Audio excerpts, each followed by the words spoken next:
Krishna, Radhe Radhe. Welcome to my channel. तो जी कैसे हो आप सब लोग। उम्मीद करती हूँ कि राधा कृष्ण जी की कृपा से आप सब लोग अच्छे होंगे और स्वस्थ होंगे। तो जी आज के वीडियो में मैं आपसे बात करूँगी पूर्णिमा व्रत।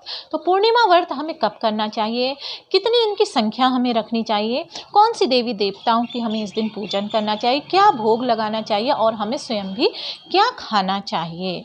तो चलिए अब हम शुरू करते हैं वीडियो। तो देखिए, चंद्रमा की जो तिथि होती है, पूर्णिमा की जो तिथि होती है, बहुत ही खास होती है और बहुत ही विशेष मानी जाती है पूर्णिमा तिथि। तो पूर्णिमा तिथि के दिन, पूर्णिमा के दिन चंद्रदेव अपनी पूर्ण कलाओं से परिपूर्ण होते हैं। तो इस दिन हमें भगवान श्री हरि विष्णु जी का पूजन करना चाहिए, माता लक्ष्मी जी का पूजन करना चाहिए, भगवान शिव जी का हमें पूजन करना चाहिए और चंद्रदेव का भी हमें पूजन करना चाहिए। जिनकी राशि में चंद्रदेव की दशा ठीक नहीं होती है तो वह मानसिक रूप से परेशान रहते हैं, पारिवारिक कलेश बना रहता है, उनके कार्य में बढ़ोतरी नहीं होती है, स्मरण शक्ति भी उनकी ठीक नहीं रहती है, व्यक्ति रोगी हो जाता है। तो इसलिए ऐसे व्यक्ति को तो पूर्णिमा का व्रत करना ही करना चाहिए। अब हम ये जान लेते हैं जैसे कि कौन सी राशि वालों को हम व्रत करना चाहिए।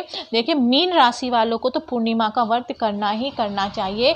इसके अलावा कर्क राशि, वृश्चिक राशि वाले को भी पूर्णिमा का व्रत करना ही करना चाहिए। और जिनकी राशि में पूर्णिमा यानी चंद्रदेव की दशा ठीक रहती है, वो व्यक्ति बहुत ही ज़्यादा सुदृढ़ हो जाता है, मानसिक रूप से वो सुदृढ़ हो जाता है और दृढ़ संकल्प भी हो जाता है।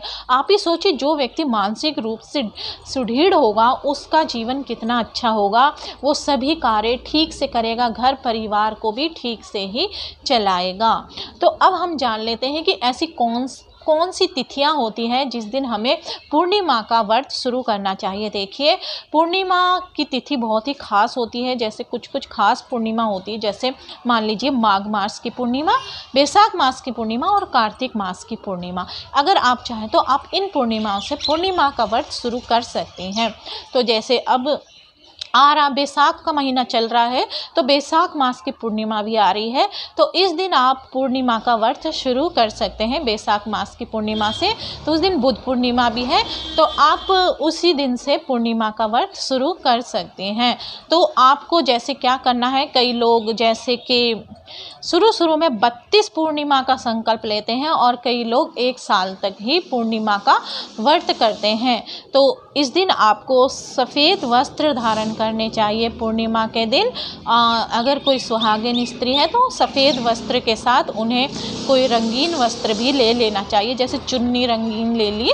और जो जैसे कि जो पुरुष है वो तो पूरे सफ़ेद वस्त्र ही धारण कर सकते हैं। सफ़ेद चीज़ का भोग लगाया जाता है चंद्रदेव को। तो आपको सुबह पूजन आदि कैसे करना है, सुबह आपको उठकर सबसे पहले तो आपको व्रत का संकल्प लेना चाहिए। आपको व्रत का संकल्प कैसे लेना है, आपको अपने हाथ में गंगाजल, अक्षत और सफ़ेद चीज़ यानी कि चावल आदि लेकर संकल्प लेना है कि मैं पूर्णिमा व्रत का संकल्प ले रही हूँ, जो मेरा किसी विघ्न बाधा से ये व्रत पूर्ण हो।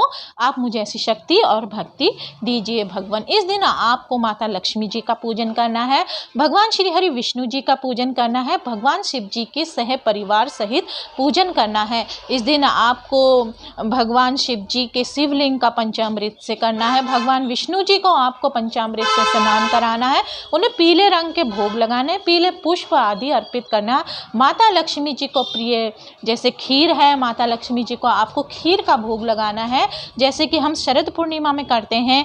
जैसे कि चांद की चांदनी में जिस वक्त पूर्णिमा होती है, खीर हम चांद की चांदनी में रखते हैं और सुबह माता लक्ष्मी जी को भोग लगा के स्वयं भी हम ग्रहण करते हैं। ऐसा आप हर पूर्णिमा भी कर सकते हैं, परंतु शरद पूर्णिमा कुछ ज़्यादा ही खास होती है। तो आपको इस तरीके से सुबह का पूजन आदि करना है। अब आप देखिए, संध्या के समय जब चंद्रदेव उदय होंगे तो उनको अर्घ्य कैसे देना है। जैसे आप पंचांग में देख लीजिए, और जैसे कि सूर्य उदय का उदय होने का अस्त होने का समय होता है, उसी तरीके से चंद्रदेव का भी उदय और अस्त होने का भी समय होता है। तो वो समय आप नोट कर लीजिए और ध्यान रख लीजिए। तो शाम के समय आप देखिए कि चंद्रदेव का उदय होने का समय कौन सा है, तो उससे 15 मिनट पहले शाम को आपको स्नान जरूर करना है। तो 15 मिनट पहले स्नान आदि करके आप तैयार हो जाइए चंद्रदेव को अर्घ्य देने के लिए और उनको भोग अर्पण करने के लिए। तो चंद्रदेव को आपको सफ़ेद रंग का ही भोग लगाना है, या तो आप खीर बना लीजिए या कोई सफ़ेद मिठाई आदि रख लीजिए, या वो भी ना हो तो मिश्री भी आप रख सकते हैं। अब चंद्रदेव को अर्घ्य देने के लिए या अगर आपके पास चांदी का बर्तन है कोई तो उससे अर्घ्य दे सकते हैं, अगर नहीं है तो कोई बात नहीं, व्यक्ति अपने शारीरिक क्षमता के अनुसार ही हर कार्य करता है। जो भी, अगर आपके पास तांबे का पात्र है तो सूर्यदेव को तांबे के पात्र से ही जल देना चाहिए। उसमें आपको थोड़ा सा गंगा जल, अक्षत और मिश्री और लाल रंग का फूल आपको जरूर देना चाहिए। चंद्रदेव लाल रंग के फूल से बहुत ही खुश होंगे, तो वो आपको उनको देना चाहिए।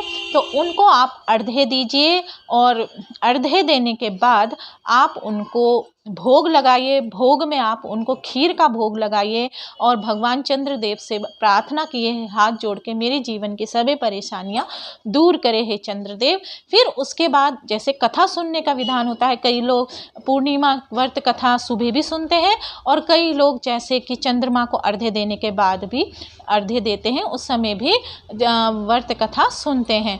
और चंद्रदेव को अर्घ्य देते वक्त आपको चंद्रदेव के मंत्र का भी जाप करना चाहिए, जैसे कि ओम सम सोमाय नमः। आपको सुबह जैसे कि भगवान शिव जी के मंत्रों का जाप करता रहना चाहिए, जैसे कि ओम नमो शिवाय। अगर आप भगवान विष्णु जी की पूजा अर्चना करते हैं तो भगवान विष्णु जी के ओम नमो भगवते वासुदेवाय नमो का व्रत का भी जाप आपको, मंत्र का भी जाप आपको करते रहना चाहिए। तो इस तरीके से आपको शाम संध्या के समय आपको चंद्रदेव को अर्घ्य देना है, भोग लगाना है। आपको अब क्या खाना है, अब देखिए आपको पूर्णिमा के व्रत के समय बस एक समय भोजन करना है, वो भी आपको नमक नहीं खाना है, मीठा खाना है। जो आप चंद्रदेव को भोग लगाएंगे, मान लीजिए आपने खीर चंद्रदेव को भोग लगाया है और खीर का भोग आप माता लक्ष्मी जी को भी लगा सकते हैं। माता लक्ष्मी जी अति प्रसन्न होती है खीर के भोग से। भगवान श्री हरि विष्णु जी को भी आप खीर का भोग लगा सकती हैं। जब आपने खीर का भोग जो चंद्रदेव को लगाया था वो ही आप ग्रहण कर सकती है। नहीं तो कई लोग फलाहार व्रत भी रखते हैं, तो आप फलाहार व्रत भी रख सकते हैं। तो जी आज की वीडियो में मैंने आपको संपूर्ण जानकारी दे दी है पूर्णिमा व्रत की, तो किस तरीके से हमें पूर्णिमा व्रत करनी चाहिए।